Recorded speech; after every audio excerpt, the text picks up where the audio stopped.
Hello students, welcome to our YouTube channel. तो कैसे हो आप सब। तो आज मैं 9th क्लास का एक और जो क्विक रिवीजन है चैप्टर का वो करने जा रहे हैं हम वन शॉट के अंदर, जो कि चैप्टर हमारा होने वाला वर्क एंड एनर्जी। इस चैप्टर को डिटेल में मैं ऑलरेडी डाल चुका हूं, अगर नहीं देखा है आप लोगों ने तो लिंक आपको डिस्क्रिप्शन में मिल जाएगा, जाकर देख लीजिएगा। तो चलिए स्टार्ट करते हैं अपना टॉपिक। तो जैसा कि चैप्टर अपना है वर्क, तो बेसिकली वर्क होता क्या है।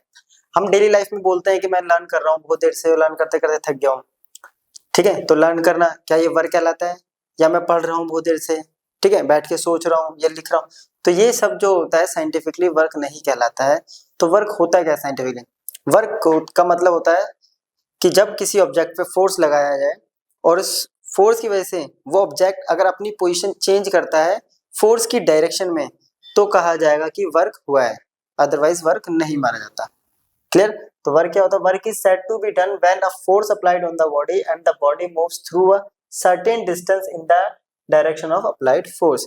जैसे कि इस ऑब्जेक्ट में फोर्स लगाया है इस डायरेक्शन में, तो इसने अपनी पोजीशन यहाँ से यहाँ पे चेंज करी है। ठीक है, यहाँ से यहाँ तक चेंज करने में क्या हुआ है, इसने कुछ डिस्प्लेसमेंट ट्रेवल करा है ना, तो इसको कहते हैं हम वर्क। तो ये हो गई वर्क। तो वर्क के लिए दो चीजें चाहिए हमें, फर्स्ट फोर्स और दूसरी डिस्प्लेसमेंट। तो यही कंडीशन हो गई है वर्क के लिए। एक तो ऑब्जेक्ट क्या होता है, फोर्स लगाना चाहिए, किसी ऑब्जेक्ट पे फोर्स अप्लाइड होना चाहिए। दूसरा जो बॉडी है वो फोर्स की डायरेक्शन में ही मूव होना चाहिए। जैसे कि ये बच्चा क्या है, इस टेबल को पुश कर रहा है इस डायरेक्शन में, तो इसने फोर्स लगाई है इस डायरेक्शन में, तो मोशन भी देखिए इसी डायरेक्शन में हो रहा है। इस डायरेक्शन मोशन का मतलब है कि ये अपनी पोजीशन कहीं यहाँ भी ला सकता है, यहाँ से। इट मींस ये कुछ पोजीशन में चेंजेस कर रहा है और डिस्टेंस ट्रेवल कर रहा है, और डिस्टेंस अगर ट्रेवल कर रहा है तो इट मींस वर्क हुआ है अपना। तो दो बेसिकली कंडीशन होती है वर्क की। ठीक है, work done by a constant force. तो work done by a constant force में हम यहाँ पे अब वर्क निकालेंगे किसी कांस्टेंट फोर्स से, तो क्या उसका कॉन्सेप्ट बनेगा, क्या फॉर्मूला बनेगा, चलिए इसको देखते हैं। तो देखिए यहाँ से यहाँ तक का जो डिस्टेंस है वो हो गया एस, है ना, डिस्टेंस या डिस्प्लेसमेंट, और फोर्स लगाइए इस डायरेक्शन में। तो वर्क डन जो कहलाता है वो होता है force into displacement mathematically. It means W equals to F into S. अब बात करते हैं एसआई यूनिट। तो वर्क कैसे यूनिट होती है, जूल, जो कि एक स्केलर क्वांटिटी होती है। क्या होती है, एक स्केलर क्वांटिटी होती है। ठीक है, एक स्केलर क्वांटिटी होती है, लेकिन स्केलर क्वांटिटी होने के साथ साथ ये पॉजिटिव, नेगेटिव और जीरो भी होता है। अब माइंड में आएगा ये डायरेक्शन का गेम नहीं है यहाँ पे, स्केलर। ठीक है, स्केलर क्वांटिटी होती है बट फिर भी ये पॉजिटिव हो सकता है वर्क, नेगेटिव हो सकता है और जीरो भी हो सकता है। ऐसा यूनिट होगी वर्क की जूल। अब बात करते हैं हम वन जूल को। तो वन जूल को कैसे डिफाइन करेंगे, तो देखिए वर्क का फॉर्मूला अपने पास आया था F इंटू एस। क्लियर। तो वन यूनिट से जब भी डिफाइन करना हो किसी को, तो पहले इस फॉर्मूले में सबको वन कर लो। One joule, force 1 newton, distance 1 metre. तो क्या हो गया, वर्क का 1 जूल कहला जाएगा when a force of 1 newton actually moves a body through a distance of 1 metre in the direction of applied force. Clear. जब कोई बॉडी जिसपे फोर्स लगाई जाए 1 न्यूटन की, और वो 1 न्यूटन की फोर्स की वजह से 1 मीटर डिस्प्लेस होता है, तो इट मींस उसने वर्क किया है 1 जूल। क्लियर। अब आता है टाइप्स ऑफ वर्क या फिर नेचर ऑफ वर्क डन। तो टाइप्स ऑफ वर्क में पहले हम पढ़ेंगे पॉजिटिव वर्क।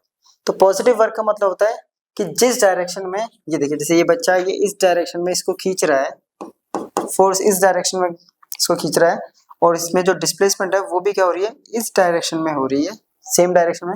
जिस डायरेक्शन में फोर्स अप्लाई हो रहा है उसी डायरेक्शन में अगर डिस्प्लेसमेंट हो रही है, तो इट मींस वो वर्क कैसा होगा, पॉजिटिव। ठीक है, तो इसके लिए एग्जांपल ये रहा, साफ साफ आपको दिखाई दे रहा है। तो ये हो गया पॉजिटिव वर्क। वहीं दूसरी तरफ है नेगेटिव वर्क। अब नेगेटिव वर्क में क्या होता है कि ध्यान से देखिए, ये एक ऑब्जेक्ट है, ठीक है, इसकी ने अपनी पोजीशन यहाँ से यहाँ तक चेंज करी है, तो फोर्स लग रही है ये, बट ड्यू टू ग्रेविटी अगर डिस्प्लेसमेंट देखें तो इधर भी हो रहा है। चलो इसको मैं समझाता हूँ कि इसने ग्रेविटी की फोर्स लग रही है यहाँ, ग्रेविटी की वजह से देख रहे हैं, ठीक है, नीचे की तरफ ऊपर फेंक रहे हैं, और डिस्प्लेसमेंट हो रहा है ऊपर, ऑब्जेक्ट को ऐसे फेंका, जा ऊपर रहा है, बट ग्रेविटी फोर्स के रिस्पेक्ट में अगर देखें तो ग्रेविटी ऑलवेज एक्ट करती है हमारी डाउनवर्ड डायरेक्शन में। तो दोनों एक दूसरे के क्या हो गए, अपोजिट, है ना। एक इधर मतलब फोर्स ग्रेविटी नीचे एक्ट कर रही है, डिस्प्लेसमेंट ऊपर हो रहा है। तो इस केस में जो वर्क होगा वो कहलाएगा हमारा नेगेटिव वर्क डन। ठीक है, तो work done by gravity on a ball, ये हो गया अपने पास कैसा, नेगेटिव। तीसरा हो जाएगा अपने पास जीरो वर्क डन। तो जीरो वर्क डन कब होगा, जब कोई ऑब्जेक्ट उस पर फोर्स लगाया जाए और उसमें डिस्प्लेसमेंट हो 90 डिग्री का। फोर्स और डिस्प्लेसमेंट के बीच में अगर एंगल बनता है 90 डिग्री, दोनों एक दूसरे के 90 डिग्री हो, तो इस केस में जो वर्क होगा वो होता है जीरो। जैसे कि एक पत्थर को हम घुमा रहे हैं तो ये सेंटीमीटर फोर्स ऐसे एक्ट कर रही है, बट पत्थर की जो अगर यहाँ से ब्रेक होगा जैसे पत्थर, तो वो उस पॉइंट से टेंजेंशियली निकल जाता है, और टेंजेंट और रेडियस के बीच का एंगल होता है 90। तो इस केस में जो वर्क किया है इसने वो कितना करा, जीरो। वहीं सेम एक कुली का केस लीजिए, कुली ने अपने सर पे रखा हुआ है सामान, है ना, ये रखा हुआ है लोड, ये लोड रखा हुआ है, तो फोर्स लग रही है इस डायरेक्शन में। अब ये मान लीजिए कुली इस डायरेक्शन में क्या कर रहा है, मूव कर रहा है, तो एंगल कितना बन रहा है, 90। तो इस केस में भी वर्क क्या हुआ, जीरो। ठीक है, साइंटिफिकली वर्क जीरो हुआ है, लेकिन ऐसा नहीं कि आप वहां पर कुली को पैसे नहीं दोगे, क्योंकि कुली ने आपका सामान एक जगह से दूसरी जगह डिस्प्लेस किया है, बट कुली की वजह से जो कहते हैं कि वर्क नहीं होगा, जो देखा जा रहा है अकॉर्डिंग टू साइंस, तो कुली की वजह से यहाँ पे वर्क कितना हो रहा है, जीरो। तो अब इस पे कर लेते हैं वर्क पे कुछ क्वेश्चन। ठीक है, फर्स्ट क्वेश्चन है, an object of mass 5 kg is lifted vertically to a height of 2 metre above the ground. ठीक है, if the acceleration due to gravity at that place is 10 metre per second square, then find the work done. कह रहा है एक object है जिसका मास है 5 kg, उसको लिफ्ट किया गया है किसी हाइट पे, वो है 2 मीटर, और एक्सेलरेशन ड्यू टू ग्रेविटी है अपने पास 10 मीटर पर सेकेंड स्क्वायर। तो वर्क डन कितना होगा इस ऑब्जेक्ट की वजह से। अब देखिए वर्क डन इक्वल्स टू होता है सिंपल सा फोर्स इनटू डिस्प्लेसमेंट। फोर्स होगा यहाँ पे mg, डिस्प्लेसमेंट बन गया हाइट, m कितना है 5, ये है 10, हाइट है 2, ये हो गया 10, और 10 इंटू 10 तो 100 जूल हो गया यहाँ पे अपना वर्क। ठीक है, तो 100 जूल वर्क इस केस में होगा। नेक्स्ट क्वेश्चन है, a man weighing 70 kg carries a weight of 10 kg on the top of tower 100 meter high. Calculate the work done by the man G equals to। एक आदमी है, उसका मास है 70 kg और उसने वेट लिफ्ट किया हुआ है 10 kg और, ठीक है, और वो हाइट किसी टावर की हाइट, जिसकी हाइट 100 मीटर है, उस पे लेके जाना है उसको। तो वर्क डन कितना होगा इस आदमी की वजह से, जबकि जी की वैल्यू कितनी है 10 मीटर पर सेकंड स्क्वायर। अब देखिए टोटल मास कितना हो जाएगा, उस आदमी का मास है 70, है ना, प्लस उसने 10 kg लिफ्ट किया हुआ है, तो टोटल मास कितना हो गया 80 kg। क्योंकि उस आदमी की वजह से निकालना है, तो उस आदमी का टोटल मास हो गया इस टाइम 80 kg। तो वर्क डन इक्वल्स टू हो गया फोर्स इनटू डिस्प्लेसमेंट। फोर्स होता है mg, ये हो गया h, m है यहाँ पे 80, g है 10, हाइट है 100, 1 2 3 4, राइट, ये हो गया। तो आंसर आ गया work done equals to 8123 joule. तो 80,000 जूल वर्क होगा इस आदमी की वजह से। चलिए नेक्स्ट टॉपिक है अपना एनर्जी। अब एनर्जी क्या होता है, हम जो भी काम कर रहे हैं अभी, तो उसके लिए हमें क्या चाहिए होता है, आप जैसे कि खेलते हैं हम लोग, तो खेलते खेलते थक जाते हैं, फिर हम क्या करते हैं, भूख लगने जाती है, फिर भूख लग जाती है, उसके बाद हम खाना खाते हैं। खाना क्यों खाते हैं, क्योंकि खाना जो है वो लास्ट में कन्वर्ट होती है हमारी एनर्जी में। जब तक हमारे पास एनर्जी होगी तो ही हम काम कर पाएंगे, तो वही कहलाता है हमारा एनर्जी। यानी किसी भी ऑब्जेक्ट जो काम कर रहा है, तो उसकी कितनी कैपेसिटी है काम करने की, तो ability to do work is called energy. Ability भी बोल सकते हैं और कैपेसिटी, कि कोई ऑब्जेक्ट की कितनी कैपेसिटी है काम करने की, वो उसकी एनर्जी को डिफाइन करता है। ठीक है, ऐसा यूनिट एनर्जी की भी जूल, ये भी एक स्केलर क्वांटिटी। अब एनर्जी जो होती है, energy work is a measure of energy, ये दोनों ही एक दूसरे के क्या होते हैं, energy is measured of work, energy he work का मेजरमेंट होती है। ठीक है। अब आता है 1 जूल एनर्जी को कैसे डिफाइन करेंगे। तो energy possessed by a body which is capable of doing 1 joule of work is equal to 1 joule. अभी मैंने बताया कि एनर्जी और वर्क एक है, अगर 1 जूल वर्क कर रहा है तो एनर्जी का मतलब भी क्या होगा, 1 जूल एनर्जी। अगर कोई ऑब्जेक्ट 1 जूल वर्क कर रहा है तो इट मींस उसको 1 जूल एनर्जी की रिक्वायरमेंट होने वाली है। ठीक है, चलिए अब आता है फॉर्म्स ऑफ एनर्जी। एनर्जी के बहुत सारे फॉर्म्स है, जैसे कि उसमें कुछ एग्जांपल्स मैंने यहाँ पे लिए हैं। जैसे पहला एग्जांपल अपने पास लाइट एनर्जी। अब लाइट एनर्जी क्या करती है, तो लाइट एनर्जी क्या करती है, हमें ऑब्जेक्ट को देखने में हेल्प करती है ना, उसी की वजह से हम कोई ऑब्जेक्ट देख पा रहे हैं। अगर हम डार्क रूम में होंगे, रूम की लाइट सारी ऑफ कर देता हूँ, वहां हमें कुछ नजर नहीं आता। क्यों, क्योंकि वहां लाइट नहीं है। किसी सामान को ढूंढना है तो हम ऑब्जेक्ट को ढूंढ नहीं पाएंगे, बट जैसी लाइट ऑन करते हैं तो लाइट उस ऑब्जेक्ट पे पड़ती है और उसको विजिबल कर देती है। तो हो गया पहला लाइट एनर्जी। दूसरा होता है साउंड एनर्जी।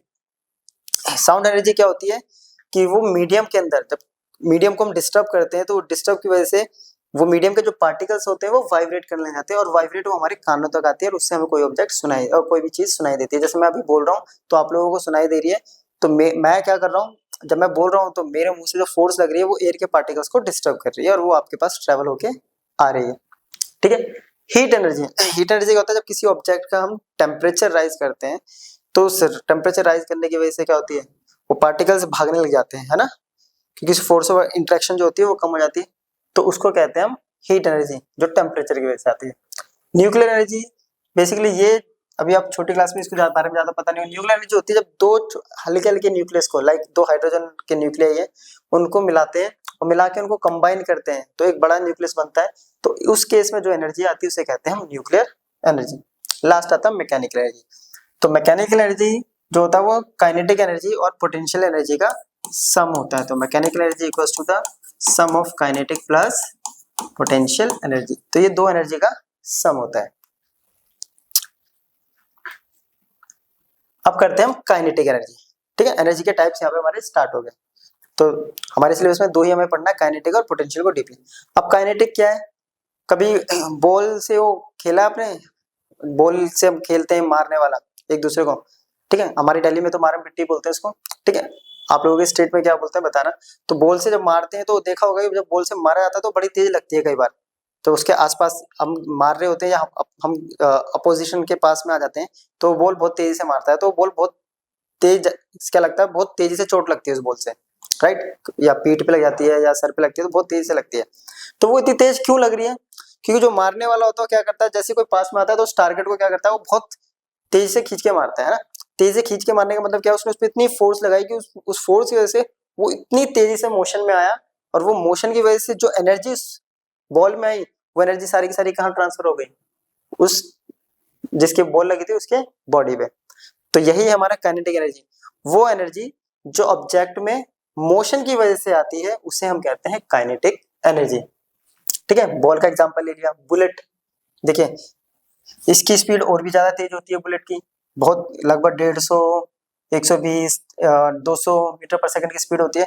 अगर ये इतनी स्पीड से ये बुलेट होती है, ऊपर से आगे से इसका स्ट्रक्चर भी ऐसा होता है, जब किसी बॉडी से टकराती है तो क्या करती है उस बॉडी के अंदर ये घुस जाती है। ठीक है, तो बॉडी के अंदर क्यों घुस रही है, क्योंकि इसके पास स्पीड बहुत ज्यादा है, यानी मोशन बहुत ज्यादा है। वहीं ये विंड मिल जिसे पवन चक्की कहते हैं, ये देखा होगा ठीक है अपने बुक्स में। ये क्या होता है, ये हवा जब तेज चलती है तो ये घूमने लग जाता है, हल्की हल्की हवा होती है तो नहीं घूमता, जैसे तेज हवा आएगी ये रोटेट करने लग जाएगा। ये रोटेट करेगा तो पीछे से इसका जो रोटेशन की वजह से, जो मोशन की वजह से जो एनर्जी इसके पास आ रही है, उस एनर्जी को हम ट्रांसफर कर देते हैं कहाँ, किसी जनरेटर में, और इलेक्ट्रिसिटी वहां से प्रोड्यूस करते हैं इससे। क्लियर, तो ये हो गया काइनेटिक एनर्जी। अब आता है काइनेटिक एनर्जी का एक्सप्रेशन, इट मींस फॉर्मूला। तो देखते हैं, ये एक ऑब्जेक्ट है, इसका मास m है, इस पे फोर्स लगाई F, इनिशियली ये u, ये रेस्ट पे था। ठीक है, u वेलोसिटी से मान लेते हैं मूव कर रहा है, या रेस्ट पे ले लेते हैं इसको। ठीक है, इस पे फोर्स लगाई तो इसने डिस्प्लेसमेंट करके अपनी पोजीशन चेंज करके यहाँ पे आ गया, तो s डिस्प्लेसमेंट से इसने ट्रेवल करा, तो और इसकी वेलोसिटी u से v में कन्वर्ट हो गई, है ना, कुछ चेंजेस आया, वेलोसिटी में कम भी हो सकती है और ज्यादा भी हो सकती है। अब वर्क इक्वल्स टू होता है अपना बेसिकली फोर्स इनटू डिस्टेंस। ठीक है, इक्वेशन बन गई। अब न्यूटन सेकंड लॉ कहता है कि F इक्वल्स टू ma, इस F की जगह इस ma को पुट करेंगे तो क्या आ गया ma s। Clear, equation first बना दी। अब हमने थर्ड इक्वेशन ऑफ मोशन पढ़ा है, v square minus u square equals to 2as। अब यहाँ से या तो s की वैल्यू निकालिए या a की वैल्यू, किसी भी एक की वैल्यू यहाँ से निकाल के, तो ये इक्वेशन आ गया। मैंने यहाँ s निकाला है, इसको पुट कर देंगे यहाँ, तो ये आ गया m a v square minus u square upon 2a। देखिए ये आ गया m a v square minus u square upon 2a। a से a कैंसिल, ये नीचे 2 बच गया, तो ये बच गया 1/2 m v square minus 1/2 m u square. कुछ नहीं किया, ब्रैकेट ओपन कर दिया। ठीक है, तो यहाँ से एक चीज और मिल गया हमें कि वर्क जो है वो इक्वल्स टू है चेंज इन काइनेटिक एनर्जी, क्योंकि ये क्या है, फाइनल काइनेटिक एनर्जी, और ये है अपने पास इनिशियल काइनेटिक एनर्जी। तो फाइनल माइनस इनिशियल होता है चेंज इन काइनेटिक एनर्जी। अब इनिशियली क्या था, ऑब्जेक्ट हमारा रखा था रेस्ट पे, तो u 0, u को 0 पुट करेंगे तो क्या आ गया, w equals to 1/2 mv square. और अभी मैंने आपको बताया था कि वर्क ही क्या होता है, एनर्जी का मेजरमेंट, तो वर्क इक्वल्स टू आ गया हाफ mv स्क्वायर, तो वो वर्क ही बन गया हमारा काइनेटिक एनर्जी। तो यहाँ से मिल गया हमें काइनेटिक एनर्जी का फॉर्मूला 1/2 mv स्क्वायर। क्लियर, चलिए अब कर लेते हैं हम काइनेटिक एनर्जी पे कुछ क्वेश्चन। कह रहा है a body of mass 5 kg initially at rest is subjected to a force of 20 newton, what is the kinetic energy acquired by the body of 10 at the end of 10 second. एक बॉडी है जिसका मास कितना है, simple सा है 5 kg, initially rest पर है तो u 0। ठीक है, फोर्स लगा रहे हैं इस पे 20 न्यूटन फोर्स लग रहा है इस पे। ठीक है, तो काइनेटिक एनर्जी कितनी ये एक्वायर करेगा 10 सेकंड के एंड पे। अब देखिए काइनेटिक एनर्जी पहले पता होना चाहिए, बस होता है क्या है, 4/2 mv स्क्वायर। मास अपने पास है, v नहीं है। ठीक है, अब v निकालेंगे तो u दे रखा है, t दे रखा है, तो a नहीं है। देखिए v इक्वल्स टू निकलेगा या तो u प्लस at या v square minus u square equals to 2as। वहां s भी नहीं है और a भी नहीं है। अब a कैसे निकलेगा, इससे देखिए फोर्स इक्वल्स टू होता है ma, तो a इक्वल्स टू हो गया f अपॉन, तो फोर्स भी गिवन है अपने पास और मास भी गिवन है, तो यहाँ आ गया अपने पास एक्सीलरेशन। फोर्स है अपने पास 20, मास है 5, एक्सीलरेशन आ गया 4 मीटर पर सेकंड स्क्वायर। इस एक्सीलरेशन को यहाँ पुट करेंगे, v equals to u plus at, u है 0, a हो गया 4, टाइम हो गया 10, तो v आ गया अपने पास 40 मीटर पर सेकेंड। v आ गया, इस v को पुट कर देते हैं यहाँ, तो काइनेटिक एनर्जी आ जाएगी। काइनेटिक एनर्जी E क्या बोल सकते हैं, 1/2 m 5 v स्क्वायर है तो 2 बार लिख दिया। चलिए ये आ गया 20, 2 4 जा 8, 8 5 जा 40, 1 2, ये आ गया 4000 जूल। काइनेटिक एनर्जी आएगी हमारे पास 4000 जूल यहाँ पे। क्लियर है, चलिए नोट करिए। नेक्स्ट अपने पास, how fast should a man of mass 60 kg run so that his kinetic energy is 750 joule. कह रहा है कि एक आदमी जिसका मास 60 kg है, राइट, वो कितनी तेज भागेगा कि उसकी काइनेटिक एनर्जी 750 जूल हो जाए। इट मींस हमें क्या निकालनी है, इसकी वेलोसिटी। अब काइनेटिक एनर्जी का फॉर्मूला क्या होता है, 1/2 mv स्क्वायर। ये अपने पास दे दिया 750, 1/2, मास है 60, v स्क्वायर, तो v स्क्वायर कितना आ गया 750 इंटू 2 अपॉन में 60। 0 से 0 गया, ये गया 3 पे, 3 से ये गया 25, तो v स्क्वायर आ गया 25, तो v इक्वल टू आ गया रूट, और 25 का मतलब होता है 5, तो इसकी स्पीड कितनी होगी 5 मीटर पर सेकंड की स्पीड से ये मूव करेगा। चलिए नेक्स्ट टॉपिक है अपना पोटेंशियल एनर्जी, यानी दूसरा टाइप हो गया हमारा, एक था काइनेटिक, अब नेक्स्ट टाइप है हमारा पोटेंशियल एनर्जी। अब पोटेंशियल एनर्जी क्या होता है, तो उसका बहुत छोटे छोटे एग्जांपल है यहाँ पे, एक और मैं एग्जांपल समझा देता हूँ यहाँ पे। पोटेंशियल एनर्जी होती है जब हम किसी ऑब्जेक्ट की शेप चेंज करते हैं, ठीक है, उसकी पोजीशन चेंज करते हैं, उसकी वजह से जो ऑब्जेक्ट एनर्जी एक्वायर करता है उसे कहते हैं हम पोटेंशियल एनर्जी। जैसे एग्जांपल बताऊं, एक तरह से धनुष का हो गया, धनुष को हम क्या करते हैं, उसकी शेप चेंज करते हैं ऐसे खींच के, और जैसे इसको हाथ को ऐसे छोड़ते हैं, वो जो एरो है वो बहुत तेजी से जाती है, तो ये हो गया potential energy. Spring, rubber band ऐसे खींचते हैं, मारते हैं, लगती है। बॉल को देखो ऐसे फेंक रहे हैं, या वो बॉल को ऊपर से छोड़ रहा हूँ, मैं फर्स्ट फ्लोर से छोड़ रहा हूँ किसी बॉल को, ये लेदर की बॉल है अपने पास, फर्स्ट फ्लोर से अगर मैं सिर्फ छोड़ रहा हूँ, फेंकना नहीं है, सिर्फ ड्रॉप कर रहे हैं, तो नीचे खड़ा हुआ जो भी है वो कैच कर लेगा, मान लेते हैं आपका फ्रेंड नीचे कैच कर लिया। फिर मैं 2 फ्लोर से ऐसे छोड़ूंगा तो 2 फ्लोर से भी शायद वो कैच कर ले, 3 से भी कर ले, लेकिन जब उसमें 10 फ्लोर से छोड़ेंगे तो वो उसको कैच नहीं कर पाएगा। रीजन, क्योंकि जैसे जैसे हमने उसकी पोजीशन बढ़ाई, उसके अंदर पोटेंशियल एनर्जी भी बढ़ी। तो पोटेंशियल एनर्जी क्या हो गया, जब हम ऑब्जेक्ट की पोजीशन चेंज करें, हमने पोजीशन चेंज करी 10 फ्लोर तक, ठीक है, तो 10 फ्लोर पे जब पोजीशन चेंज करी तो उसके अंदर पोटेंशियल एनर्जी भी ज्यादा आ गई थी। तो ये होता है अपना पोटेंशियल एनर्जी, वो एनर्जी जो ऑब्जेक्ट की पोजीशन, उसकी कॉन्फ़िगरेशन, उसकी शेप चेंज करने की वजह से आती है, उसे कहते हैं हम पोटेंशियल एनर्जी।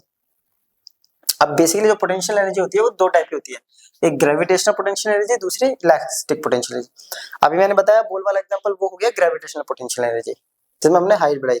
या फिर हम वो एग्जांपल भी ले सकते हैं कि जो बिल्डिंग होती है, घर बनते हैं, ये घर है, तो हम जो पानी का टंकी होती है उसको कभी भी यहाँ नहीं रखते हम, है ना, जनरली हम उसे क्या करते हैं, ऊपर एक और छोटा सा बना के यहाँ उस पानी की टंकी को रखा जाता है, क्योंकि कई बार हमें इस फ्लोर पे अगर पानी की जरूरत पड़ गई तो हम टैप से पानी नहीं निकाल सकते, इसलिए हम उसे राइज कर देते हैं कि इस फ्लोर पे जरूरत पड़ेगी तो हम उस टैप से।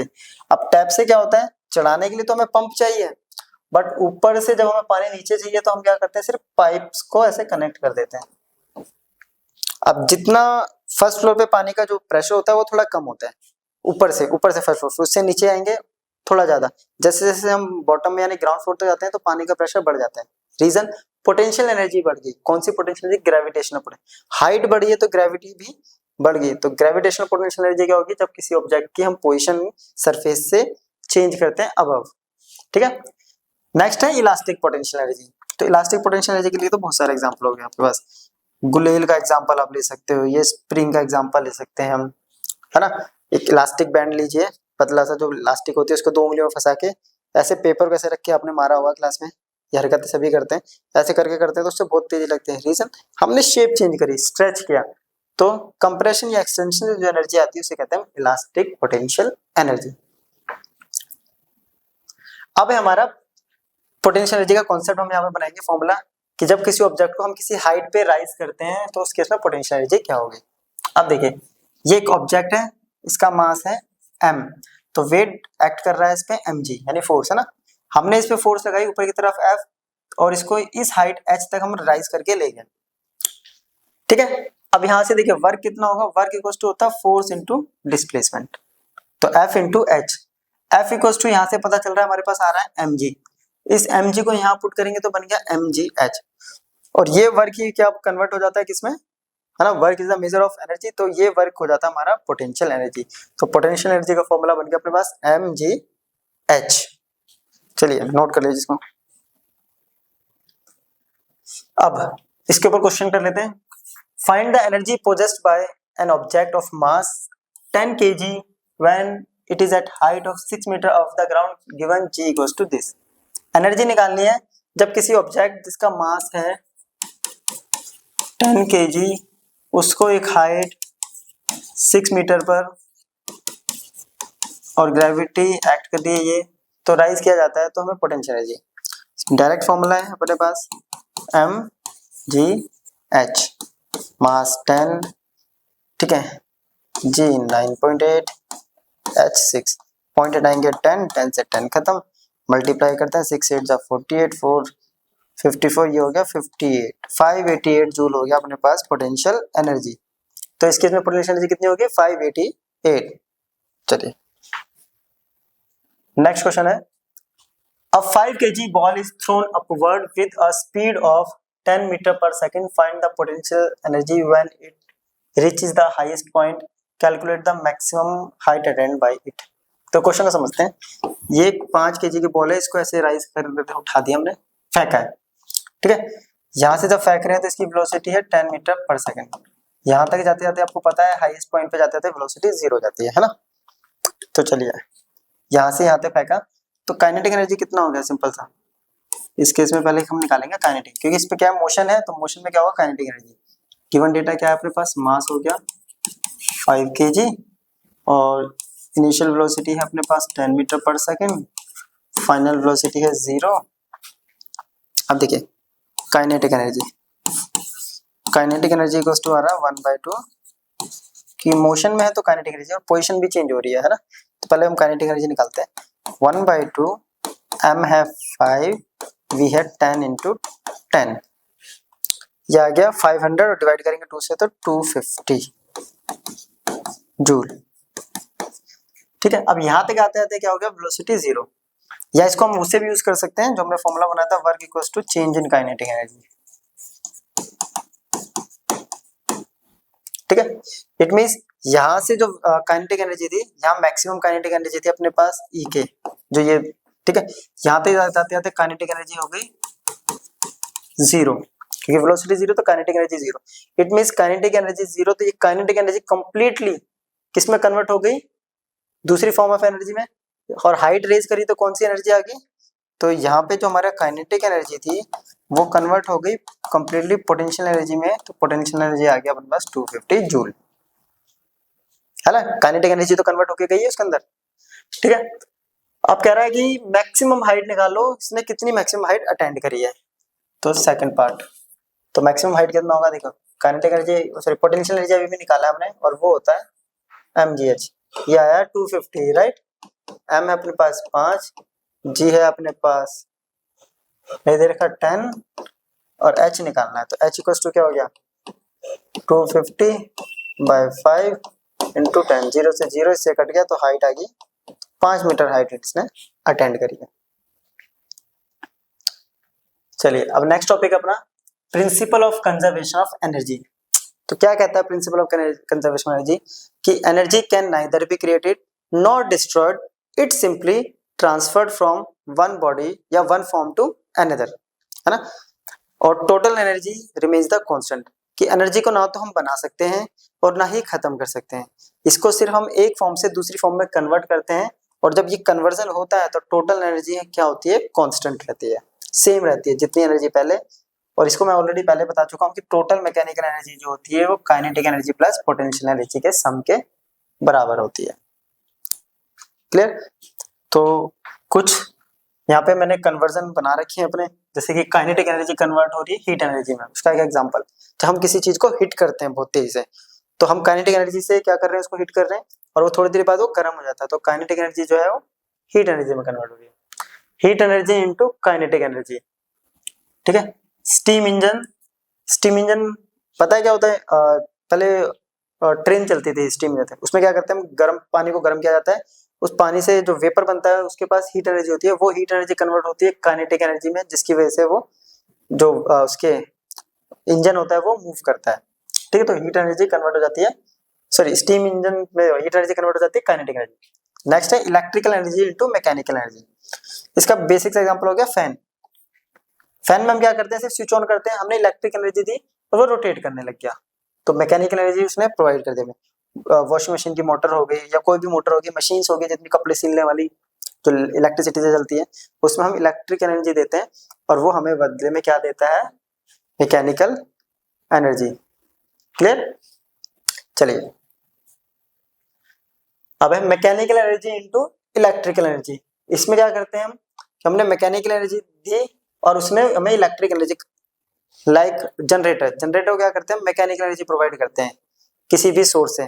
ठीक है, इनिशियली जो आपने टेंट में देखा होगा, जब शादी वगैरह होती है वहाँ हाथ से रोटेट किया जाता है उसको एक हैंडल से, तो उसमें क्या कर रहे हैं, मैकेनिकल एनर्जी प्रोवाइड कर रहे हैं और मैकेनिकल एनर्जी से वो हमें क्या दे रहा है, इलेक्ट्रिक एनर्जी दे रहा है। ठीक है, दूसरा हो गया chemical energy into electrical energy. इसका बेसिक एग्जांपल है सेल, बैटरी, जो छोटे छोटे सेल होते हैं या कोई बैटरी, उसके अंदर सारे में केमिकल्स होता है और वो केमिकल्स हमें क्या देती है, इलेक्ट्रिक एनर्जी प्रोवाइड करती है। नेक्स्ट अपने पास light energy into electrical energy. तो लाइट एनर्जी का और जो है इलेक्ट्रिक एनर्जी कन्वर्ट होने का जो सबसे बेस्ट एग्जांपल है वो है सोलर सेल।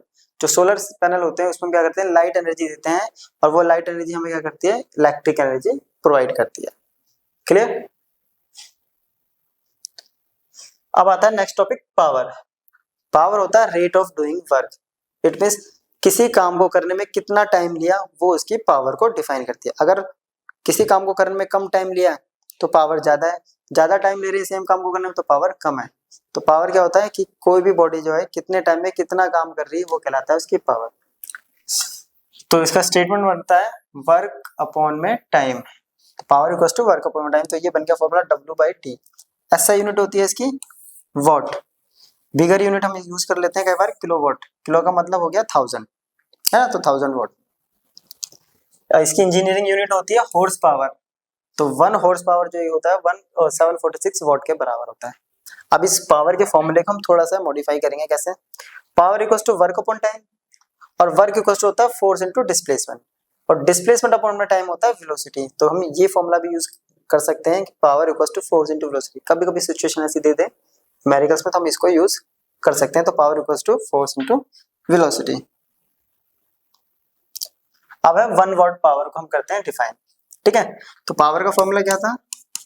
वर्क अपॉन, तो 1 डिफाइन करने के लिए क्या करना पड़ेगा? इसको 1 वाट, 1 जूल, 1 सेकेंड। तो क्या हो गया? 1 watt of power if it can perform 1 joule of work in 1 second. अगर कोई ऑब्जेक्ट 1 जूल वर्क को करने में 1 सेकेंड लेता है तो इट मीन्स उसकी पावर कितनी है? 1 वाट। क्लियर है तक? इजी टॉपिक था। चलिए अब आता है एनर्जी की कमर्शियल यूनिट। तो एनर्जी की जो कमर्शियल यूनिट होती है वो होती है किलोवाट आवर। इसको कभी देखना हो कि कमर्शियल यूनिट कहाँ यूज होती है, तो आपके पास घर में जो मीटर लगा होता है इलेक्ट्रिसिटी वाला, जिससे वो जो इलेक्ट्रिसिटी कंपनी से आता है उसकी रीडिंग्स लेके जाता है, तो उसमें कभी जाके देखना उसमें एनर्जी कंजम्पशन आ रखा होता है किलोवाट आवर में, तो वो उसकी कमर्शियल यूनिट होती है। अब इस 1 किलोवाट आवर में कितनी एनर्जी होती है जरा देखते हैं। तो देखिए 1 किलो का मतलब होता है 1000 वाट, राइट? ठीक है, अगर नहीं दिख रहा है तो मैं कर देता हूँ कि थोड़ा सा पतला हो गया वो 1000 वाट, और 1 आवर का मतलब होता है 60 मिनट और इनटू 60 सेकंड। तो ये हो गया 6 6 36, 1 2 3 4 5, 10 की पावर 5, ये आ गया वाट सेकंड। अब हम लोगों ने भी पढ़ा था 1 वाट इक्वल्स टू 1 जूल अपॉन में 1 सेकंड। तो जूल इक्वल्स टू बन गया वाट सेकंड, बन गया। तो वाट सेकंड को मैं क्या लिख सकता हूँ? जूल। चलिए ये लिख दिया हमने जूल। अब इसको 10 की पावर 10 से मल्टीप्लाई करते हैं और 10 से डिवाइड, इसको स्टैंडर्ड फॉर्म में लाने के लिए। तो ये तो इधर जाके पॉइंट लग गया 3.6, ये हो गया 10 की पावर 6 जूल। तो 1 किलोवाट आवर कितना हो गया अपने पास? 3.6 इंटू 10 की पावर 6 जूल। तो इतनी एक कमर्शियल यूनिट के अंदर, या एक यूनिट भी बोल सकते हैं इसको, एक यूनिट भी बोला जाता है। तो एक यूनिट में कितनी एनर्जी होती है? तो ये एनर्जी अपने पास होती है। चलिए अब इस पे कर लेते हैं क्वेश्चन। क्वेश्चन बोल रहा है a car of mass 200 kg is lifted up to a distance of 30 meter by a crane in 1 minute. A second crane does the same job in 2 minutes. What is the power applied by each crane? Do the crane consume the same or different amount of fuel? Neglect the power dissipation against friction. एक car है, ठीक है, उसका मास है 2000 kg, उसको कितनी distance पे करना है? हमें लिफ्ट करना है 30 मीटर की हाइट डिस्टेंस पे, ठीक है। एक तरफ है क्रेन 1, तो फर्स्ट है अपना क्रेन 1, ये टाइम ले रही है अपने पास 1 मिनट, 1 मिनट बोले तो 60 सेकंड टाइम ले रही है ये T1 फर्स्ट क्रेन से। तो ये पावर कितनी ले रही है पहले निकाल देते हैं। पावर इक्वल होता है वर्क अपॉन में टाइम, ठीक है, वर्क अपॉन टाइम। और वर्क इक्वल टू होता है अपने पास power 1 mg into H upon में T1। मास जो है अपने पास 2000, ठीक है, g 10 हो गया और हाइट हो गया 30, टाइम है या 60। चलिए एक से ये गया 2 पे, और ये गया इससे 1 2 3, तो आंसर आ गया 2 3 4। इतने वोट पावर आ गई P1 से, ठीक है। तो फर्स्ट केस में ये आ गई। और दूसरी क्रेन जो है सेम जॉब को करने में 2 मिनट ले रही है, तो T2 ले लेते हैं इसका टाइम। T2 है 2 मिनट, 2 मिनट मीन्स 120 सेकेंड, ठीक है, 120 सेकेंड। पावर अगेन वही mgh अपॉन में, सब कुछ तो सेम है, मास कितना है, G है ये और H है 30, बस ये चेंज हो गया अपने पास 120, ये 0, ये गया 4, ये 4 से गया 500, तो ये आ गया 5000, तो P2 आ गया ये। ठीक है, अब पूछ रहा है सिंपल सा, what is the power applied by each crane, हो गया। अगर कौन ज्यादा कौन कम पूछता वो भी अपना क्लियर हो गया था। ठीक है, do the crane consume the same और डिफरेंट अमाउंट ऑफ फ्यूल। अब ध्यान से देखो, वर्क, इसने जो वर्क किया वो क्या है mgh, इसने जो वर्क किया वो क्या है mgh, it means work done पहली क्रेन का और सेकंड क्रेन का क्या है इक्वल, कितना आया ये mgh। अब वर्क सेम है अगर, तो फ्यूल कंजम्पशन भी क्या होगा, तो fuel consumption is also same, is, क्योंकि सेम अमाउंट वर्क हो रहा है तो उस वर्क को करने के लिए भी सेम क्या होगी, फ्यूल की जरूरत पड़ेगी। तो ये पूछा था मैं, दो चीजें पूछी थी कि पावर क्या होगा दोनों में और फ्यूल कंजम्पशन क्या दोनों में सेम होगा या अलग, तो दोनों में same. Next topic, sorry next question, a man does 200 joule of work in 10 second and a boy does 100 joule of work in 4 second, who is delivering more power, find the ratio of power delivered by man to the deliver by the boy. कह रहा है एक आदमी है, ठीक है, एक तरफ लिख लेते हैं हम मैन और एक तरफ है बॉय। ये मैन जो है ये वर्क कर रहा है 200 जूल W1, ये बॉय जो है और टाइम कितना ले रहा है ये 10 सेकंड, वही जो बॉय है ये वर्क कर रहा है 100 जूल और टाइम ले रहा है 4 सेकंड, तो कौन ज्यादा पावर डिलीवर कर रहा है, क्लियर। तो पावर इक्वल्स टू होता है वर्क अपॉन टाइम, वर्क कितना है अपने पास 200, ये है 10, तो पहले की पावर आ गई 20 वॉट। अब इसका कर लेते हैं P2 equals to work 2 upon में टाइम 2, वर्क 2 है 100, टाइम 2 है 4, ये आ गया 25 वॉट। ठीक है, तो कौन ज्यादा डिलीवर कर रहा है, ये 25 साफ पता चल रहा है, तो बॉय डिलीवर मोर पावर। अब बोल रहा है कि रेशियो निकालना power deliver by man to the boy, तो रेशियो मैन की पावर हमने मानी थी P1, बॉय की होगी P2, P1 है 20, P2 है 25, ये गया 4, ये गया 5, तो रेशियो आ गया 4:5, क्लियर। तो ये हमारा हो गया चैप्टर खत्म, तो इसको हमने रिवाइज कर लिया है, आप भी इसकी हेल्प से आप रिवीजन कर सकते हैं। तो अब नेक्स्ट लेक्चर में एक और रिवीजन वीडियो के साथ मिलते हैं, तब तक के लिए गुड बाय।